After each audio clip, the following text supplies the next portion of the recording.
The title was true. A human sniper had protected an alien girl for 10 years, and she had never once known he existed. The first sign of his presence appeared on a quiet morning when a single beam of light cut through the forest canopy and struck a threat she never saw. She continued walking, unaware that her life had balanced on the width of a heartbeat. He watched from a concealed ridge, steady and silent, as he always had been. His duty wasn't glory or recognition, it was distance, patience, and precision. The girl grew, traveled, argued with tutors, laughed with friends, all under the invisible shelter of a man who rarely blinked during daylight hours. No one had asked him to protect her for a decade. No one even remembered assigning him. But the dangers had never stopped, and neither had he. Something unseen was approaching again, and this time, it felt different. The observation chamber of the Valari Academy was designed to inspire confidence. Soft blue walls, curved glass panels, and a gentle hum from the environmental stabilizers. It overlooked the academy grounds where young elites trained in diplomacy, science, and defensive arts. To most species, it felt safe. To Commander Lethar, it felt excessively ornamental. The Valari official adjusted his ceremonial sash, his movements precise and dignified. His species valued elegance, logic, and predictable order. His gaze swept across the courtyard below, where students moved in structured patterns. Everything was catalogued, monitored, and arranged. Everything except the threat he'd been briefed about. Behind him, nearly invisible in the reflection, stood the human assigned to the academy years earlier, a quiet figure who blended into corners with practiced ease. Sergeant Cole Winters carried no insignia today, only a neutral expression and the stillness of someone accustomed to watching life from the edges. Lethar regarded the human through narrowed eyes. "Your presence remains unnecessary," he said. Cole didn't argue. He simply observed the grounds, hands resting calmly behind his back, as if waiting for something only he could sense. The courtyard lights flickered once, barely noticeable. Lethar dismissed it. Cole didn't. He shifted his stance by an inch, small enough to avoid drawing attention, large enough to indicate a change in alertness. Somewhere below, the girl he had protected for a decade laughed with her classmates, unaware that her safety rested on the quiet man standing in the shadows above. And unaware that the danger she faced was finally evolving. Commander Lethar folded his arms, his composure settling into something almost ceremonial. "Your species still fascinates me," he said, in the tone of someone examining an unusual insect. "So fragile, and yet convinced you belong in protective roles." Cole didn't respond. He tracked the courtyard below, gaze steady. Lethar continued, encouraged by silence. "Valari reflex patterns exceed yours by a factor of 3. Our ocular range covers ultraviolet bands. And statistically, humans underperform in precision environments requiring extended focus." He paused, offering a faint smile.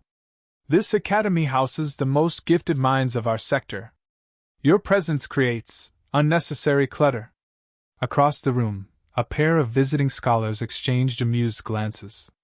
One tapped data on a handheld screen, confirming something with a soft chime. The other whispered, "Humans fatigue easily. Their cardiovascular systems struggle at altitude." Cole remained motionless.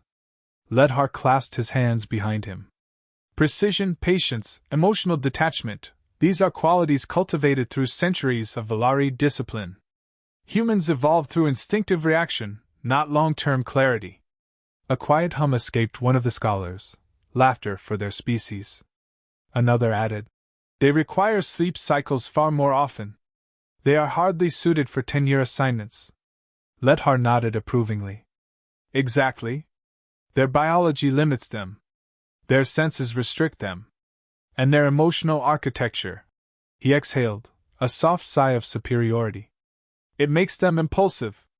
Still, Cole said nothing. He simply watched the academy grounds, expression unchanged, heartbeat steady, hands resting loosely at his sides. Not defensive. Not offended. Just aware. Somewhere in the courtyard, the girl paused mid-step and looked toward the building, sensing a shift she couldn't explain. Cole's posture didn't change. But his eyes had already found the source of Lethar's misplaced confidence, and the subtle movement that suggested danger had arrived sooner than expected. Cole finally spoke, not to confront Lethar's speech, but to adjust one detail with quiet precision. "How often?" he asked, eyes still on the courtyard. "Do your security scans fail to detect organic movement outside the calibrated range?" Ledhar blinked, caught off guard. "Fail? Our systems maintain a 99.9 success rate." Cole nodded slightly. "That 0.1 matters. How large is it?" The room shifted. One of the scholars stopped scrolling. Another angled their screen toward Ledhar, uncertainty flickering across crystalline features. Ledhar cleared his throat. "Margin of error exists in all systems. It is irrelevant here." Cole continued softly. "When was the last recalibration?" The scholars exchanged looks, this time not amused. "4 cycles ago," one admitted. "Scheduled maintenance was delayed." Cole didn't comment. He simply asked, "And foliage density on the northern ridge?" Ledhar frowned. "Why reference that? The ridge falls outside standard threat patterns. Things hiding there don't care about patterns." The scientist-type scholar rotated their display, tapping quickly. "He's right," they murmured. "The ridge hasn't been scanned thoroughly since the seasonal shift. Thermal signatures may distort." Lethar's membrane flushed with discomfort. "Irrelevant. No threat has approached in months." Cole's tone stayed neutral. "You're certain?" A longer pause followed. The scholar inhaled. "Commander, the human is pointing out variables we overlooked." Lethar's jaw tightened. "Humans rely on instinct. We rely on data." Cole's reply was quiet. "Instinct is usually a reaction to data others miss." For the first time, Ledhar turned fully toward him. The imbalance had shifted. Something outside the academy walls moved again, subtle, precise, and intentional. Cole had noticed. And now, others were beginning to see the gaps in their certainty. Ledhar, eager to recover authority, moved toward the training overlook. "Very well," he said. "If you insist on questioning our preparedness, we will demonstrate." He activated the blinds, revealing a live simulation chamber below, an open-terrain hologram with shifting cover, environmental fog, and moving decoys. It was a standard Valari assessment of threat detection, used by elite guards and diplomatic escorts. A young Valari guard stood ready. Ledhar gestured with pride. "Observe. Our trainees identified distant threats with unmatched clarity." The simulation began. A hidden target flickered across the projection. The guard focused, narrowed his gaze, and pointed. "Far ridge, second marker." He was close enough for Ledhar to nod, satisfied. Next, a Charon observer tried. Their species relied on motion sensitivity. They detected 2 threats, but missed the third. A polite chime marked the error.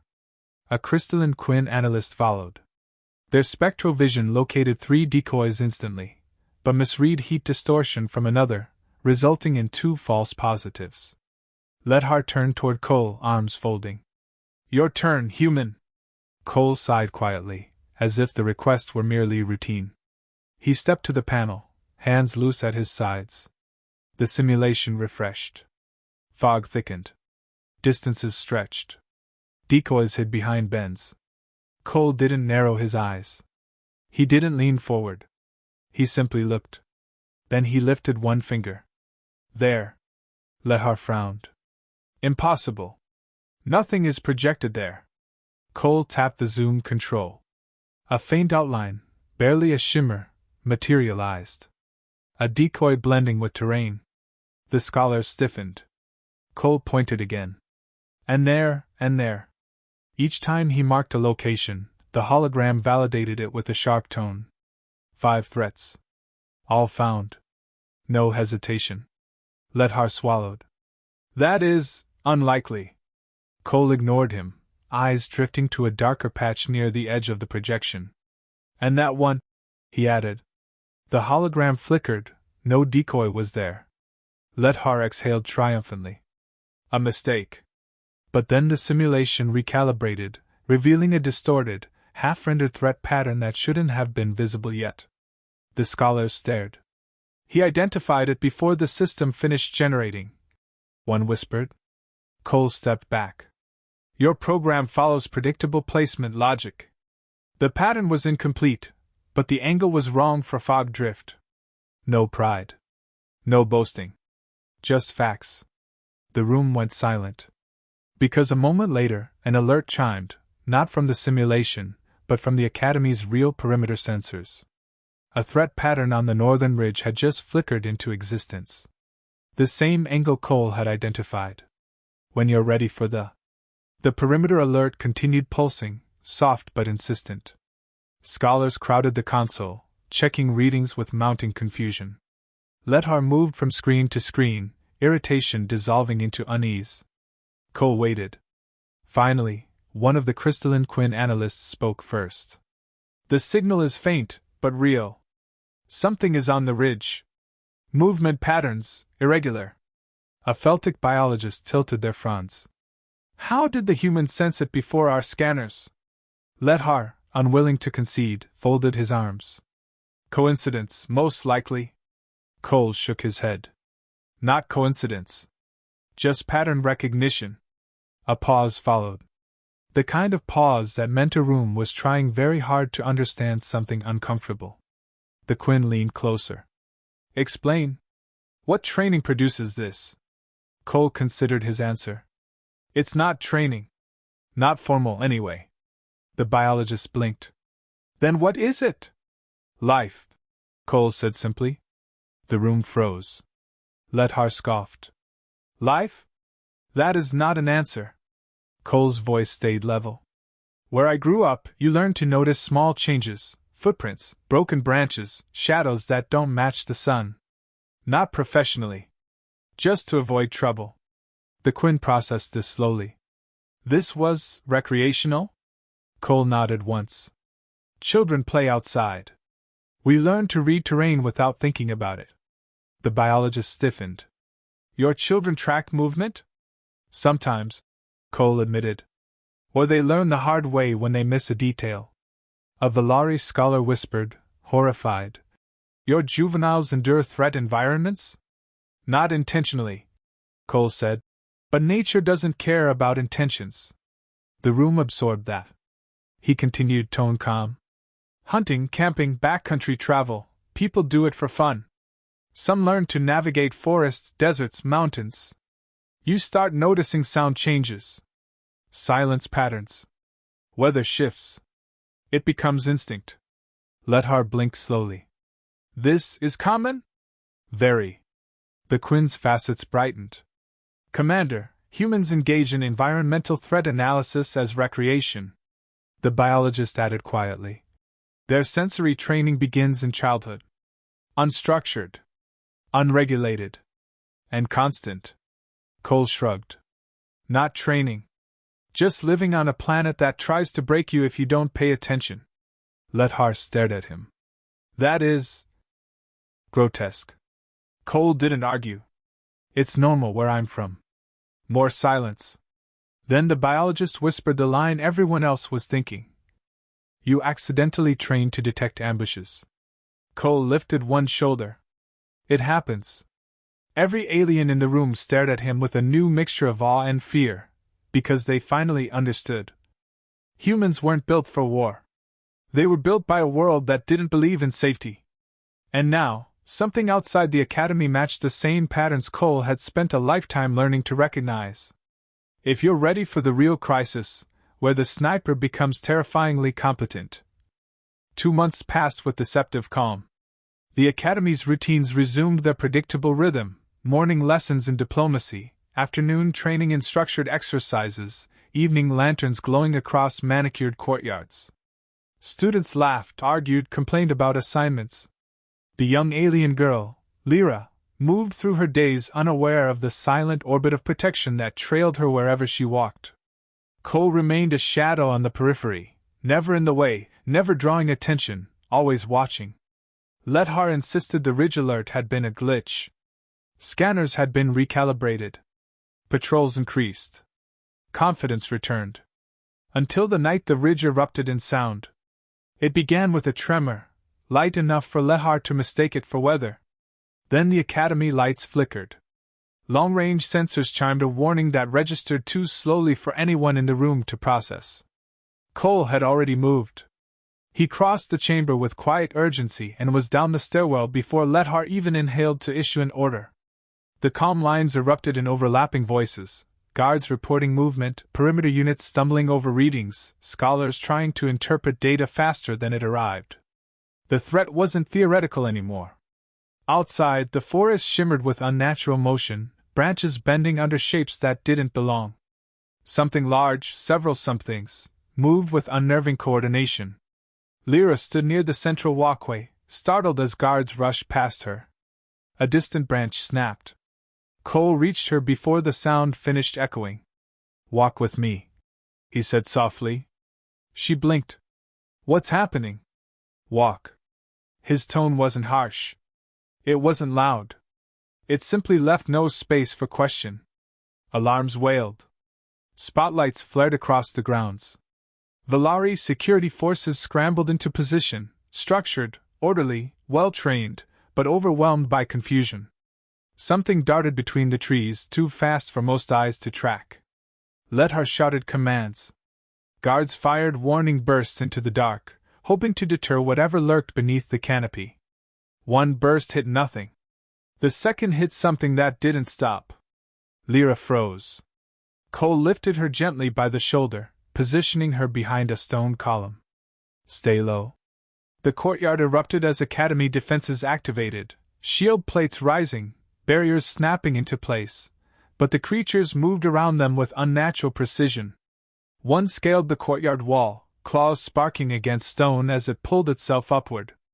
A young guard saw it and panicked, firing too early. The bolt went wide. Cole stepped past him, steady and silent. He didn't carry a rifle. He didn't need one. He picked up the guard's drop pulse carbine with a single motion, checked the charge by touch, pivoted, and fired once. The creature collapsed instantly. The guards stared at him. "How did you?" Cole had already turned. "Where's the girl's secondary escort?" "And no escort was assigned," the guard stammered. Cole exhaled through his nose, quiet frustration, nothing more. Another creature lunged from the opposite flank. Cole dropped low. Shifted weight. Fired upside down. Hit the creature between its eyes. He didn't celebrate the shot. He didn't acknowledge it. He simply said, "Move." Lyra followed him, trembling. "What are they?" she whispered. "Hunters," Cole replied. "Not local." He didn't explain how he knew. He didn't have to. Two more shapes burst onto the courtyard walkway. Valari guards reacted with disciplined formation, efficient, polished, even admirable, but they fired where the targets had been, not where they would be. Cole moved differently. He watched breath patterns. He tracked weight distribution. He predicted intention. Every shot he fired landed before the creature completed its motion. Guards began turning to follow his lead without realizing they'd done it. Lehar arrived breathless. "Human, how are you identifying their paths?" "They're barely visible." Cole pointed to the tree line. "There are more." "How many?" "Enough." That answer, spoken so calmly, made every alien present hesitate. A heavy thud shook the ground, something far larger approaching. Lehar swallowed. "Why are they here?" Cole didn't look away from the trees. "They weren't after the academy." Lyra's breath caught. "Me?" "Stay behind me," he said gently. The ridge rustled with coordinated intent. The largest creature stepped into the lantern light, towering, armored, intelligent. Cole raised the pulse carbine, but his voice stayed steady. "Lehar. Get the others inside." "But humans." Cole cut him off. "Inside." The commander obeyed, not out of hierarchy, but because something in Cole's tone made disobedience feel impossible. The girl clung to the stone column, frightened but watching him. The creature lunged. Cole exhaled. Shifted his stance. and the world slowed around him. He fired once to destabilize its footing, twice to its shoulder joint, a third time into the exposed soft plate beneath its jaw. 3 shots. 3 movements. One continuous line of quiet precision. The creature crashed into the courtyard stone and didn't rise. Cole lowered the rifle as naturally as if setting down a pen. Lyra stared at him, wide-eyed. He didn't meet her gaze. Instead, he listened to the forest again, because danger had a rhythm, and the silence now carried a different weight. The threat was over. For now. And every alien present understood something they had never considered before. For 10 years, this human hadn't been stationed here. He had been holding the line alone. The courtyard settled into an uneasy quiet, broken only by the hum of emergency shields powering down. Guards stood frozen in place, staring at the fallen creatures as if waiting for them to rise again. Lantern light flickered across shattered stone, splintered railings, and the dark patches where Cole's shots had landed with unerring precision. Lethar arrived last, his ceremonial sash torn from running, his composure cracked in a way no Valari instructor liked others to see. His eyes moved from the bodies, to the frightened students, to the calm humans standing among them. Cole lowered the pulse carbine with a slow, almost apologetic motion. "Clear," he said quietly. The guard beside him exhaled as if he'd been holding his breath for minutes. Lethar approached with stiff steps. "Sergeant, what you did was not possible.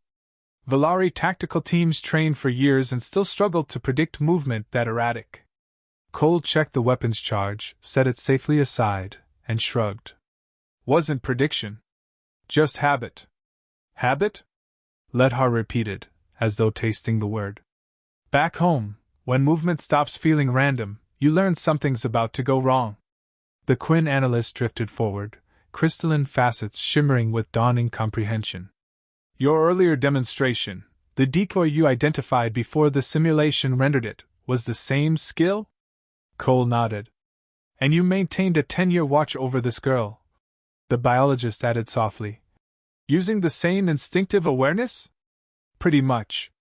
The courtyard filled with a silence that wasn't fear anymore. It was respect, quiet, heavy, earned. Lyra stood closest, hands trembling but eyes steady. "You were watching over me all this time?" "Not watching," Cole corrected gently. "Just making sure you got where you were going."